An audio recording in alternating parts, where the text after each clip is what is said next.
Европын сэргээн бусад хөгжлийн банк буюу EBRD-ийн 1991 онд хүйтэн дайны дараах төв болон Зүүн Европын бус нутгийн хөгжил дэвшилт дэмжлэг үзүүлэх зорилгоор байгуулагджээ.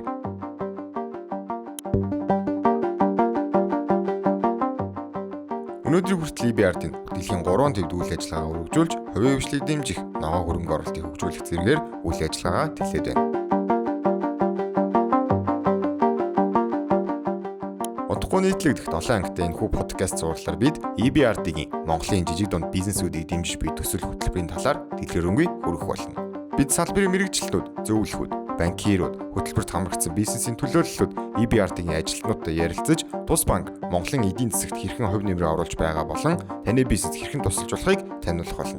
Юуны өмнө EBRD-ийн сүүлийн үед Монголд хэрэгжүүлсэн төсөл хөтөлбөр болон нөлөөллийг хамтдаа харцгаая.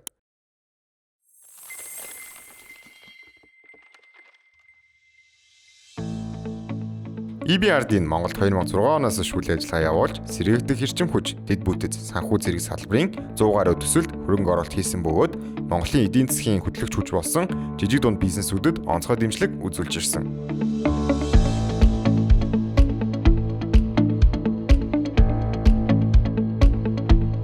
Our advisory services have played an important role in EBRD operations in the country. They empowered over 1,000 of businesses with expertise and training. These efforts have helped companies to enhance their operations, adopt sustainable practices, introduce digital transformation, and access to new markets, contributing to both local growth and international competitiveness. We started working with EBRD from 2011, and we had quite a number of programs together where we helped SMEs to learn more about possibilities to have additional financial support, expertise, and advice.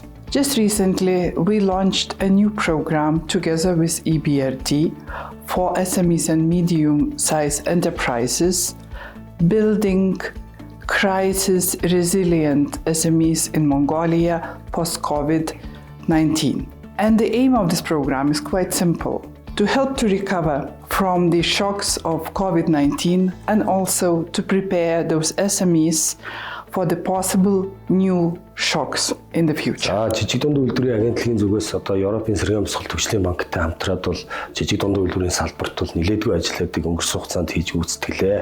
За нэгдүгээрт нь бол жижиг дунд үйлдвэрийн үйлчлэгийг дэмжих тухай хуулийг 2019 онд улсын их хурлаар батлуулахад бол бодлогын судалгаа шинжилгээ хийх, за харьцуулсан судалгаануудыг хийхэд бол одоо Европын сэргээн босголт хөгжлийн банкнаас бол дэмжиж ажилласан байгаа. За мөн одоо Монголын бизнес эрхлэгчдийг одоо бизнесээ хэрхэн одоо зөв хийх вэ гэдэг талаар бол Монгол банк санхүүгийн зохицуулахороо, за Европын сэргээн босголт хөгжлийн банк, жижиг дунд үйлдвэрийн газар зэрэг байгууллагууд бол хамтраад 21 аймагт бол нөхөр сургалтыг өнгөрсөн хугацаанд хийсэн байгаа.